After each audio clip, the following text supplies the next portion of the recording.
नमस्कार साथियों, सभी लोगों का स्वागत है हमारे YouTube चैनल में। और आज बात करते हैं, सभी लोग हमारे पास कमेंट कर रहे थे कि दीदी आप सूर्य भगवान का जल किस प्रकार से चढ़ाएं।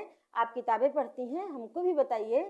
तो सुनो साथियों, आज हम सूर्य भगवान को जल कैसे चढ़ाएं, कब चढ़ाएं और क्या होता है लाभ। तो आप लोग पेन और कॉपी ले आइए और लिख लीजिए, क्योंकि याद नहीं रहता है तो आप करिए कंटिन्यू।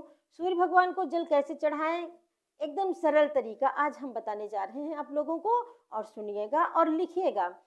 जैसे हमारे शरीर को ऊर्जा प्राप्त करने के लिए भोजन की आवश्यकता होती है, उसी प्रकार से अपने शरीर को निरोगी रखने के लिए भगवान सूर्य नारायण को जल चढ़ाने की आवश्यकता होती है, क्योंकि आजकल प्रत्यक्ष देवता सूर्य भगवान ही हैं। और तो सब दिखाई नहीं पड़ते हैं, अदृश्य हैं, लेकिन ये दिखाई पड़ते हैं तो ये प्रत्यक्ष देवता कहे जाते हैं।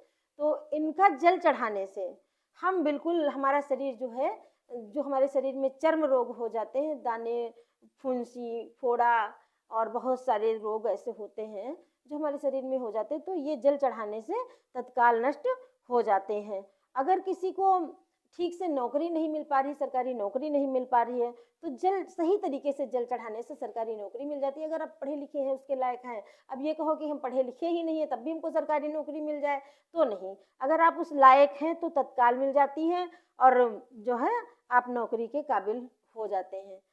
और साथियों, जल को चढ़ाने से नौकरी तो मिल ही जाती है, साथ में हमारे शरीर को जो हड्डियां हैं वो भी बहुत मजबूत होती है, और हमको विटामिन डी भी सूर्य भगवान से ही, सूर्य की किरणों से ही प्राप्त होती है। तो सही तरीका तो ये है कि आप लोग लिखिएगा, और लिख लेंगे तो आप लोगों को याद भी रहेगा। जब आप सही तरीके से ही जल चढ़ाएंगे तभी आप लोगों को लाभ मिलेगा। अब ये नहीं कि आज चढ़ाया कल छोड़ दिया, कल चढ़ाया परसों छोड़ दिया। इस प्रकार से अगर हम जल चढ़ाते हैं तो हमको कोई भी लाभ नहीं मिलता है। जल चढ़ाने का सही तरीका क्या है आप लोग जानिएगा। क्या है, पहली चीज तो सुबह जल्दी उठना है। सुबह जब आप जल्दी उठेंगे तो सारे काम आपके समय से हो जाएंगे, क्योंकि और भी काम नित्य वाले रहते हैं। भाई किसी को कुछ करना है, किसी को कुछ करना है, फिर अपने भी शरीर की सफाई करनी है। तो सुबह जल्दी उठ करके आप सबसे पहले बिस्तर छोड़ो तो सूर्य भगवान का नाम लेकर के ही छोड़िए। और जब तक आप जल नहीं चढ़ा रहे हैं तब तक आप सूर्य भगवान का ही मनन करते रहिए, ध्यान करते रहिए। नित्य कार्यों से निपट कर स्नान करके तांबे का एक पात्र लेना चाहिए। वैसे तो लोग पीतल में भी चढ़ा देते हैं, अगर क्योंकि सूर्य भगवान को लाल चीजें बहुत पसंद है तो तांबा लाल होता है, इसलिए तांबे का लोटा लेकर के उसमें स्वच्छ जल भरना, और जल भरने के बाद उसमें लाल चंदन, लाल फूल और अक्षत डालना है। डालकर जब जल चढ़ावें तो सूरज निकल ही रहा हो, निकलते ही समय जल चढ़ावें। और जल चढ़ावें तो अपने दोनों हाथ ऊपर उठा लें। अब इसमें हम दर्शाएंगे, जब वीडियो डालेंगे तो इसमें दर्शाएंगे, उसी हिसाब से आपको करना है। तो दोनों हाथ अपने ऊपर उठा करके जल को चढ़ाएं। याद रखिए, सूरज की किरणें आपके जल को पार करके आपका स्पर्श कर रही हों। जो सूरज की किरणें हो वो जल से, आप सूरज की किरणों को आप जल से देखिए और आपके शरीर में पूरी सूरज की किरणें पड़े। आपके शरीर को महसूस हो कि मुझे गर्मी सी लग रही, अच्छा लग रहा है।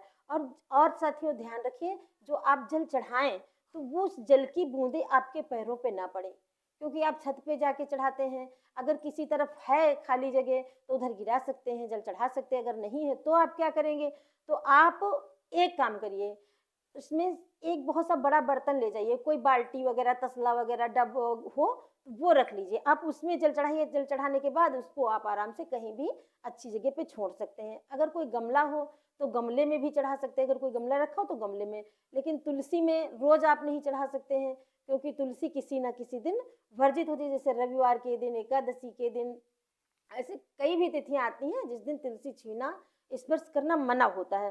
तो आप तुलसी में ना ही चढ़ाएं तो ज़्यादा बेटर रहेगा। आप कोई बड़ा बर्तन या अन्य कोई गमला ले लें, उसमें चढ़ा दें। अगर नीचे गिराने की जगह हो तो आप नीचे गिरा सकते हैं। और साथियों, इसके बाद उस अगर हो सके तो आप लाल वस्त्र पहने। अगर नहीं है तो कोई बात नहीं, वैसे ज़्यादातर भगवान को लाल, रविवार को तो जरूर ही लाल वस्त्र सबके पास होते हैं कुछ ना कुछ, तो रविवार के दिन तो आप जरूर ही लाल वस्त्र पहने और लाल जो है भोजन करें। यानी कि कोई परेठा वगैरह, पूड़ी, पेड़ा लाल, इस तरीके का भोजन करें। तो लाल वस्त्र पहने, लाल भोजन करें, और अगर नहीं हो पा रहा है तो सूर्य भगवान से क्षमा भी मांगे, क्योंकि वो प्रत्यक्ष देवता हैं, बहुत जल्दी क्षमा कर देते हैं। इनको लाल रंग बहुत पसंद है। अगर आप रोज नहीं पहन सकते तो रविवार को जरूर पहने, और आपको लाभ लाभ अवश्य होगा, क्योंकि आप जब कंटिन्यू जल चढ़ाएंगे तभी आपको लाभ मिलेगा।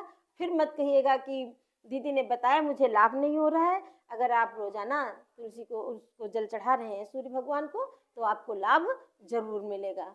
और कंटिन्यू चढ़ाओ, समय से चढ़ाइए। कभी कभी ऐसा होता है कि ठंडक में सूर्य नहीं दिखाई पड़ते हैं, तो नहीं दिखाई पड़ते हैं तब भी उनकी तरफ मुंह करके आप उनको जल चढ़ा दीजिए, और आप उनकी याद करके आप जो है घर में भी, कमरे में भी जल चढ़ा सकते हैं, ऐसी कोई बात नहीं। लेकिन अगर नहीं दिखाई पड़ रहे हैं तब भी आप जल चढ़ाइए। वो तो देख रहे हैं, आप नहीं देख पा रहे हैं, कोई बात नहीं, वो शीत की वजह से नहीं निकल पा रहे हैं। लेकिन आप जल अपने समय से, ये नहीं कि हम दोपहर में चढ़ाएं, 11 बजे चढ़ाने जा रहे हैं। जल सूरज के उगने का जो समय है, जल उसी समय आप चढ़ाएं, और आप लोगों को लाभ जरूर मिलेगा। ये हमारी जो है आप लोगों के साथ मंगल कामना है, और जरूर करिएगा। उसके बाद बताइएगा कि मुझे ये लाभ मिला है। वीडियो कैसा लगा आप लोग जरूर बताइए, कमेंट करिए, लाइक करिए, और धन्यवाद। और साथियों, सूर्य को जल देते समय मंत्र जो आपको बोलने हैं वो 12 मंत्र हैं, छोटे छोटे मंत्र हैं। आप लोग कह लेंगे आराम से, अगर नहीं कह पा रहे हैं तो लिख लीजिएगा। सबसे पहले आपको बोलना है ओम मित्राय नमः, ओम सूर्याय नमः, ओम खगाय नमः, ओम हिरण्यगर्भाय नमः, ओम आदित्याय नमः, ओम अर्काय नमः, ओम खगेय नमः, ओम मानवेय नमः, ओम पूर्वे नमः, ओम मारीचाय नमः, ओम सावित्रे नमः, ओम भास्कराय नमः। ऐसे ऊपर की तरफ हाथ उठा करके, जल चढ़ा करके, और आप लोगों को यही बोलते रहना है, और बहुत आप लोगों को लाभ मिलेगा, ये मेरा वादा है। धन्यवाद।